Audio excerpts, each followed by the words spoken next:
ನಮಸ್ಕಾರ ಸಾಮ್ ಟಿವಿ ವೀಕ್ಷಕರಿಗೆಲ್ಲ ಇಂದಿನ ಸುದ್ದಿ ಸಂಚಿಕೆಗೆ ಸ್ವಾಗತ ಸುಸ್ವಾಗತ.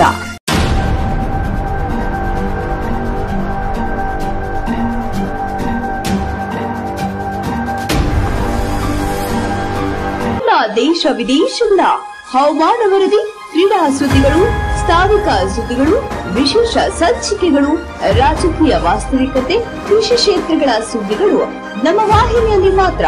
ನಮ್ಮ ವಾಹಿನಿಯನ್ನು ಯೂಟ್ಯೂಬ್ನಲ್ಲಿ ದಯವಿಟ್ಟು ಸಬ್ಸ್ಕ್ರೈಬ್ ಮಾಡಿ. ಸುದ್ದಿಗಳು ಇಷ್ಟವಾಗಿದ್ದಲ್ಲಿ ಶೇರ್ ಮತ್ತು ಲೈಕ್ ಮಾಡಿ. ನಮಸ್ಕಾರ ವೀಕ್ಷಕರೇ, ಇಂದಿನ ಒಂದು ಸುದ್ದಿ ಸಂಚಿಕೆಯಲ್ಲಿ ಬೆಳಗಾವಿ ಜಿಲ್ಲೆಯಾದ್ಯಂತ ನಡೆದಂತಹ ಘಟನಾವಳಿಗಳ ಸಂಪೂರ್ಣ ವಿವರವಾದ ವರದಿಯನ್ನು ಕೊಡ್ತಾ ಇದ್ದೀವಿ. ಪ್ರಮುಖ ಅಂಶಗಳನ್ನ ಈ ಒಂದು ಸಂಚಿಕೆಯಲ್ಲಿ ನಾವು ಆಗ್ತಾ ಇದ್ವಿ. ಮೊಟ್ಟ ಮೊದಲಿಗೆ ಬೆಳಗಾವಿ ಮೀರಜ್ ನಡುವೆ ವಿಶೇಷ ರೈಲನ್ನ ಓಡಿಸುವಂತ ರೈಲನ್ನು ಮತ್ತೆ ವಿಸ್ತರಣೆ ಮಾಡಲಾಗಿದೆ. ಆ ಕುರಿತು ಒಂದು ವರದಿ. ಬೆಳಗಾವಿ ಪ್ರಯಾಣಿಕರ ಅನುಕೂಲಕ್ಕಾಗಿ ರೈಲುಗಳ ಸಂಖ್ಯೆ 07301/07302 ಬೆಳಗಾವಿ ಮೀರಜ್, ಬೆಳಗಾವಿ ಮತ್ತು 07303 ಹಾಗೂ 07304 ಬೆಳಗಾವಿ ಮೀರಜ್ ಬೆಳಗಾವಿ ಕಾಯ್ದಿರಿಸಿದ ವಿಶೇಷ ರೈಲುಗಳ ಸಂಚಾರವನ್ನು ಡಿಸೆಂಬರ್ 31, 2024 ವಿಸ್ತರಿಸಲಾಗಿದೆ. ಈ ವಿಶೇಷ ರೈಲುಗಳ ಸೇವೆಯನ್ನ ಮೊದಲು ನವೆಂಬರ್ 30, 2024 ಓಡಿಸಲು ಸೂಚಿಸಲಾಗಿತ್ತು. ಈ ವಿಶೇಷ ರೈಲುಗಳು ತಮ್ಮ ಅಸ್ತಿತ್ವದಲ್ಲಿರುವ ಬೋಗಿಗಳ ಸಂಯೋಜನೆ, ಸಮಯ ಮತ್ತು ನಿಲುಗಡೆಗಳೊಂದಿಗೆ ಕಾರ್ಯನಿರ್ವಹಿಸುವುದನ್ನು ಮತ್ತೆ ಮುಂದುವರಿಸುತ್ತವೆ. ಇದು ನಮ್ಮ ವಾಹಿನಿ ಬೆಳಗಾವಿ ಜಿಲ್ಲೆಯಾದಂಥ ಪ್ರಯಾಣಿಸುವಂಥ ಪ್ರಯಾಣಿಕರಿಗೆ ಒಂದು ಸಂತಸ ಸುದ್ದಿ.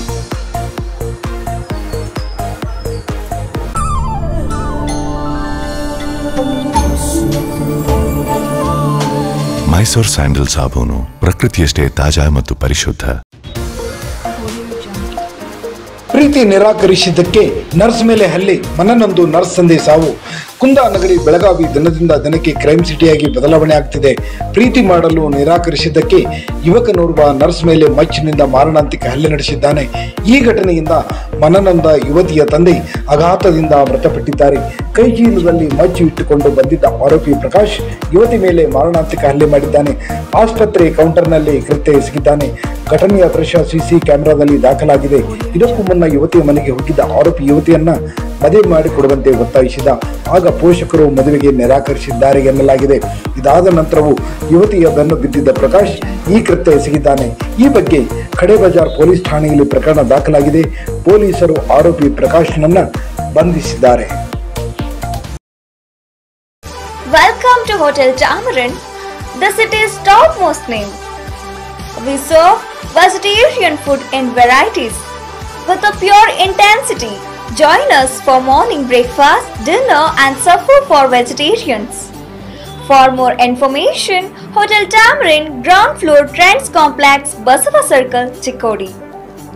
For outdoor parcel service, contact 8792571008. ಆದರೂ ಚಿಂತೆ ಇಲ್ಲ, ಈ ಬಾರಿ ಮಹಾಮೇಳವ ಮಾಡೇ ಮಾಡ್ತೀವಿ. ಬಂಧನವಾದರೂ ಚಿಂತೆ ಇಲ್ಲ. ಆದರೆ ಈ ಬಾರಿಯೂ ಕರ್ನಾಟಕ ಸರ್ಕಾರದ ಚಳಿಗಾಲದ ಅಧಿವೇಶನದ ಪ್ರತಿಕ್ರಿಯೆಯಾಗಿ ಮಹಾರಾಷ್ಟ್ರದ ಏಕೀಕರಣ ಸಮಿತಿ MES ವತಿಯಿಂದ ಮಹಾಮೇಳವ ಆಯೋಜಿಸಿ ಮುಖ್ಯಮಂತ್ರಿ ಸಿದ್ದರಾಮಯ್ಯ ಅವರಿಗೆ ಮನವಿ ನೀಡುವ ನಿರ್ಣಯವನ್ನು ಕೈಗೊಳ್ಳಲಾಗಿದೆ. ಮಾಜಿ ಶಾಸಕ ಮನೋಹರ್ ಕಿಣೇಕರ್ ಅವರ ಅಧ್ಯಕ್ಷತೆಯಲ್ಲಿ ಕರೆಯಲಾಗಿದ್ದ ಮಹಾರಾಷ್ಟ್ರ ಏಕೀಕರಣ ಸಮಿತಿಯ ಸಭೆಯಲ್ಲಿ ಈ ನಿರ್ಣಯವನ್ನು ಕೈಗೊಳ್ಳಲಾಗಿದೆ. ಡಿಸೆಂಬರ್ 9ರಂದು ವ್ಯಾಕ್ಸಿನ್ ಡಿಪೋ ಮೈದಾನದಲ್ಲಿ ಕರ್ನಾಟಕ ಸರ್ಕಾರದ ಚಳಿಗಾಲದ ಅಧಿವೇಶನದ ಪ್ರತಿಯಾಗಿ ಮಹಾರಾಷ್ಟ್ರ ಏಕೀಕರಣ ಸಮಿತಿ ವತಿಯಿಂದ ಮಹಾಮೇಳವ ಆಯೋಜಿಸಲಾಗಿದೆ ಎಂದು ಹೇಳಿದ್ದಾರೆ. ಆ ಕುರಿತು ಒಂದು ವಿಡಿಯೋ ಹಾಕ್ತೀನಿ ನೋಡಿ. 9 डिसेंबरला कर्नाटक सरकारचं अधिवेशन बेळगावमध्ये होत आहे.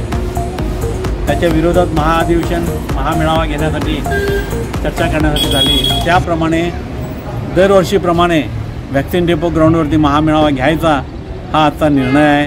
आणि त्याप्रमाणे गुरुवारी आपण प्रशासनाला याबाबतचं इंटिमेशन देणार आहोत.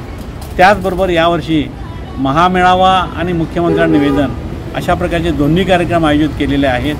आणि त्याप्रमाणे महामेळावा आणखी मुख्यमंत्र्यांना निवेदन देणं हे दोन्ही कार्यक्रम यशस्वी करण्यासाठी आपापल्या घटक समित्यांची बैठक घेऊन त्याप्रमाणे तयारीला लागावं अशा प्रकारचा आदेश आज महाराष्ट्र एकीकरण समिती मध्यवर्तीने दिलेला आहे. आणि त्याची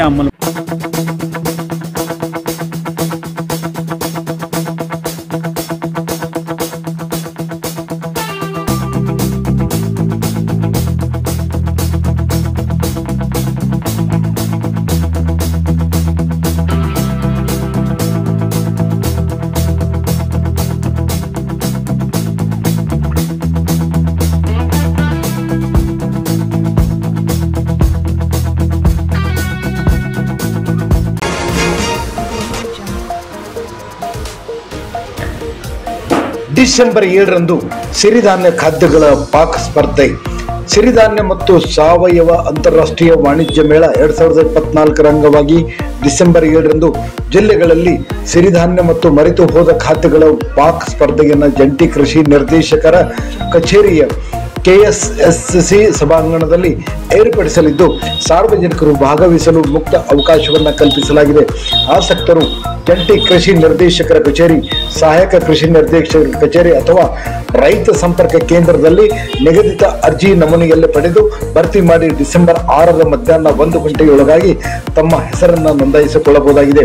ಹೆಚ್ಚಿನ ಮಾಹಿತಿಗಾಗಿ BS ಕುಲಕರ್ಣಿ, ಸಗ್ರಾನಿ, ರೈಮ, ದೂರವಾಣಿ 8277934048, ಕೃಷಿ ಅಧಿಕಾರಿ ಚಂದ್ರ BS, ದೂರವಾಣಿ ಸಂಖ್ಯೆ 8310730951, DEO ಲಕ್ಷ್ಮೀ ಕುಮಾರ್, ದೂರವಾಣಿ ಸಂಖ್ಯೆ 7411809827 ಇವರಿಗೆ ಸಂಪರ್ಕಿಸಬಹುದಾಗಿದೆ ಎಂದು ಜಂಟಿ ಕೃಷಿ ನಿರ್ದೇಶಕರು ತಮ್ಮ ಪ್ರಕಟಣೆಯಲ್ಲಿ ತಿಳಿಸಿದ್ದಾರೆ.